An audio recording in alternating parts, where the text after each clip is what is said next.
These are the psychological wounds that transformed Michael Afton from a troubled teenager into FNAF's most tragic figure. And once you understand his trauma timeline, every single one of his actions finally makes sense.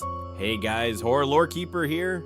By the end of this video, I'm going to show you the 2 smallest details in Michael's story that most people skim past. And once you catch them, his "why would you do that?" choices stop being confusing and start being predictable. But first, you need the trauma timeline that makes those details hit like a truck. Michael Afton isn't just the protagonist of Five Nights at Freddy's. He's a walking case study in how generational abuse creates monsters, destroys families, and leaves survivors desperately trying to piece together what's left of their humanity. Today we're exploring the psychological breakdown that explains everything: his bullying, his guilt, his impossible loyalty to a father who destroyed him, and why he keeps coming back to these cursed locations night after night.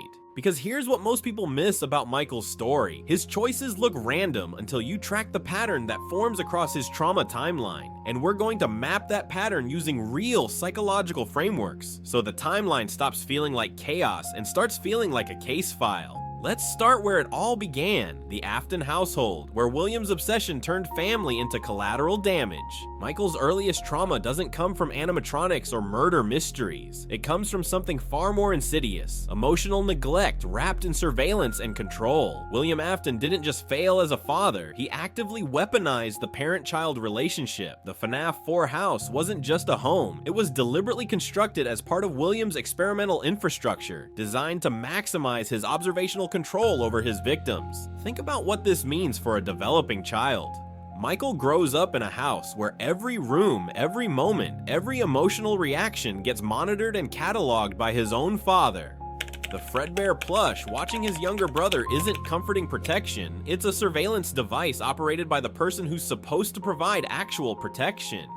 William transforms the fundamental concept of home from safety into laboratory. And for Michael specifically, this creates a psychological void that manifests as desperate attention seeking through negative behavior. He's showing classic symptoms of childhood emotional neglect, depression, emotional numbness, and behavioral problems that mask deeper pain. But here's the crucial part: he's not just acting out randomly. He's trying to get his father to notice him, to care about him, to show any sign of genuine parental investment. Instead, he gets nothing. William offers what one analysis perfectly describes as terrible father energy, present in body but completely absent emotionally. Michael learns early that love isn't something you receive, it's something you fight for, manipulate for, and ultimately never actually get. This sets up the psychological framework for everything that follows. Michael develops what many clinicians would describe as a fearful, avoidant, often disorganized attachment pattern. Desperate for validation, expecting rejection, he wants to trust William despite accumulating evidence of his father's monstrosity. This internal conflict, needing love from someone incapable of providing it, becomes the engine driving Michael's entire psychological breakdown. Which brings us to the bullying incident that haunts Michael for the rest of his existence. When Michael torments his younger brother, the crying child, he's not just being a typical cruel sibling, he's showing a textbook trauma response called identification with the aggressor. Unable to process his own victimization by William, Michael projects that powerlessness onto someone even more vulnerable. Look at the specific patterns of his behavior. He deliberately distances himself from his brother despite sharing the same household. He experiences increasing anger the longer he's forced to interact with him. He leaves the crying child in unsafe locations, including humiliating him at Fredbear's / early Freddy spaces, where the absence of a safe adult is the point. This isn't random cruelty, this is emotional dysregulation caused by unprocessed trauma. If this kind of breakdown is your thing, real psychology applied to real lore evidence, hit subscribe. I make case files like this every week, and I don't move on until the behavior actually fits the timeline. And comment Michael if you want a part 2 on what Find You Arc says about trauma bonding and revenge. Michael can't regulate his own emotions because he never learned how. William certainly never taught him. So when faced with his brother's vulnerability, Michael sees his own helplessness reflected back at him, and he lashes out to regain some sense of control and agency. The psychology here is devastating because it's so recognizable. Michael isn't evil, he's a traumatized child trying to survive in a household where emotional safety doesn't exist. His bullying represents his desperate attempt to feel powerful in a situation where he has absolutely no power. And then comes the bite, the moment that shatters everything. The crying child's death via the animatronic bite becomes Michael's defining point of existential guilt. In one instant, he transforms from perpetrator to devastated survivor, carrying the knowledge that his actions directly contributed to his brother's death. The psychological impact of this cannot be overstated. Michael doesn't just lose his brother, he loses any possibility of repairing their relationship, of making amends, of ever being forgiven. This creates what psychologists call complicated grief, mourning contaminated by guilt, shame, and unresolved trauma. Michael can't process his brother's death normally because he can't separate his grief from his culpability. Every memory of his brother gets filtered through the knowledge that he helped cause the tragedy. But here's where it gets even more psychologically complex. Michael's guilt doesn't exist in isolation. It's compounded by William's continued emotional abandonment. At the moment when Michael most needs paternal support, guidance, and help processing this catastrophic loss, William offers nothing. No comfort, no explanation, no acknowledgement of the family's collective trauma. Michael gets left to navigate the death of his brother, his own complicity in that death, and his father's complete emotional absence entirely on his own. This level of psychological isolation would break most adults, let alone a teenager, which sets up the perfect psychological storm for what happens next in Sister Location. By the time we reach Sister Location, Michael's relationship with William demonstrates classic trauma bonding. Despite everything, the neglect, the manipulation, the complete lack of emotional support during his brother's death, Michael still desperately wants to trust his father. This reflects something abuse survivors know intimately. The person who hurts you is often the same person you keep hoping will finally love you. When William sends him to Sister Location, Michael goes, and later admits it, I put her back together. Just like you asked me to. Not because he trusts William completely, but because he can't give up on the possibility that this time might be different. That this time, William might actually care about his well-being. That this time, following his father's instructions might finally earn him the parental love he's been desperately seeking his entire life. The Scooper incident represents the ultimate violation of this misplaced trust. The Scooper procedure is mechanized torture. Circus Baby flat out says the Scooper only hurts for a moment, but the psychological impact extends far beyond physical pain. This is bodily autonomy violation through a forced invasive procedure. It's existential horror through transformation into something inhuman. It's the permanent marking of Michael as fundamentally changed, broken, no longer fully human. The psychological aftermath includes deep emotional fragmentation and dissociation. Michael struggles to process reality and integrate this traumatic memory. His emotional presentation becomes somber, melancholic, resigned. He develops what trauma specialists recognize as emotional numbness, paired with underlying rage, operating in survival mode rather than living mode. But perhaps most devastating of all, this betrayal comes from his father, the person Michael trusted despite every red flag, every warning sign, every previous disappointment. William doesn't just hurt Michael, he destroys any remaining possibility that their relationship could ever be repaired.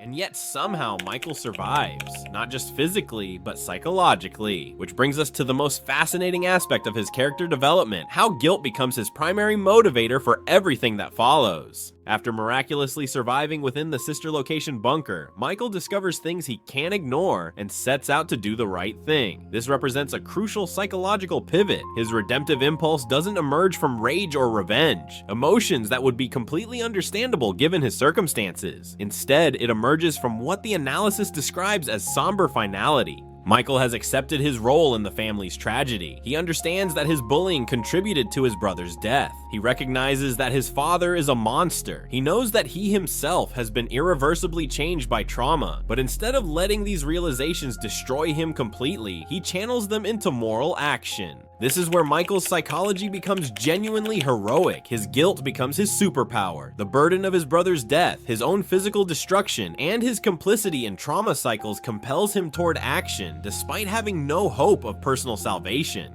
Look at his behavior patterns after the Scooper. When asked why he applied to work at Freddy Fazbear's Pizza, his answer reveals depressive thinking. Employees get free pizza, a basic survival need. And later, a hopeful prompt about new difficulties gets crossed out and replaced with certain death. which is darkly perfect for his mindset. This represents anhedonia, the inability to experience pleasure, and existential hopelessness. He doesn't envision a future, only endurance. But he keeps going anyway. He maintains what researchers call fragile normality through sheer force of will, clinging to moments of stability between waves of mechanical and psychological assault.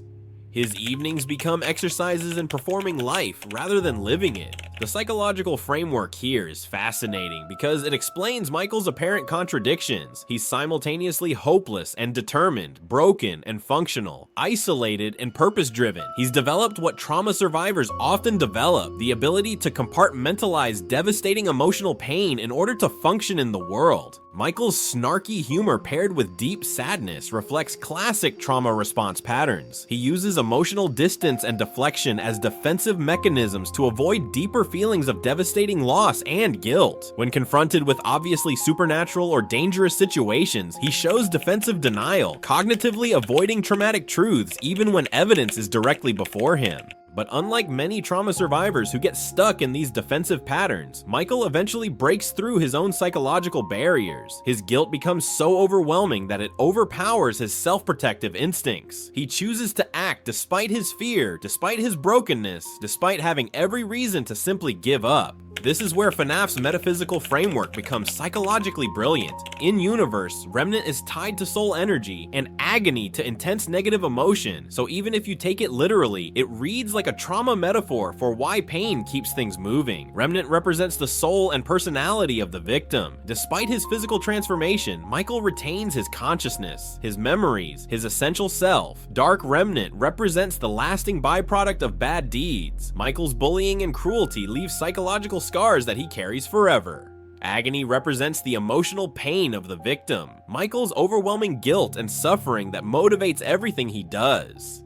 Like all the animatronics in the franchise, Michael becomes an entity that exists only to follow programming. But in his case, the programming isn't revenge or anger, it's guilt and the desperate need for redemption. He has no sense of self-directed purpose, only a compulsive drive to prevent further harm, to somehow make amends for the damage he's caused. This psychological state explains every seemingly irrational decision Michael makes throughout the series. Why does he keep returning to dangerous locations? Because his guilt won't let him rest. Why does he risk his life to save others? Because he needs to balance the scales for his brother's death. Why doesn't he just walk away from the Afton family legacy? Because trauma bonding and unresolved attachment issues keep him psychologically trapped in the system that destroyed him. Michael's story represents something that real trauma survivors recognize immediately: the way abuse creates cycles that are incredibly difficult to break. William's emotional neglect taught Michael that love requires earning through suffering. The bullying incident taught him that his actions can have irreversible, devastating consequences. The Scooper incident taught him that trust leads to betrayal and pain.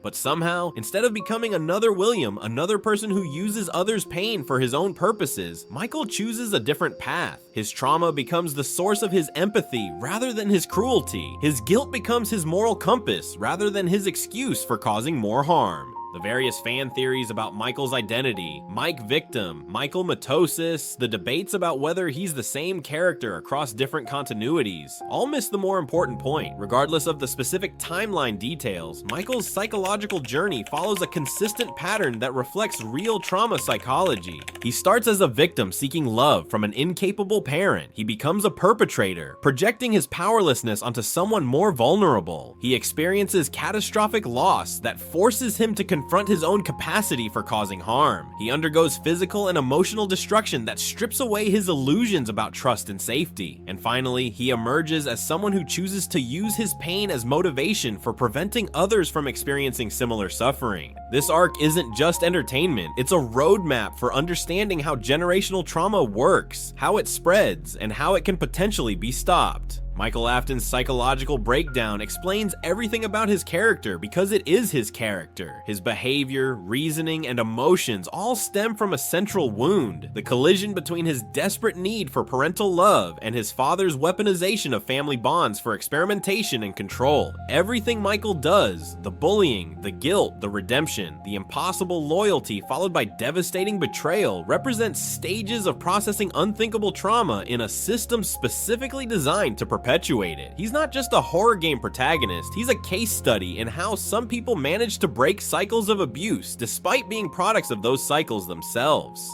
His story proves that trauma doesn't have to define you, even when it fundamentally changes you. That guilt can become a tool for good rather than a weapon for self-destruction. That someone can be simultaneously victim and perpetrator, broken and heroic, lost and purpose-driven. Michael Afton is tragic because his suffering was preventable, but he's heroic because he chose to transform that suffering into something that protects others rather than harms them. In a franchise full of monsters, he's the one who proves that being damaged doesn't mean being damned. And that's why his psychological breakdown matters, because in understanding Michael's trauma, we understand something fundamental about how hurt people can choose to heal the world instead of continuing to hurt it. And if this reframed Michael for you, hit like. It tells YouTube to show this to the lore addicts. Subscribe for the next case file and drop your strongest counter evidence in the comments. If it's solid, I'll pin it and I'll address it in a follow-up. Horror Lorekeeper out.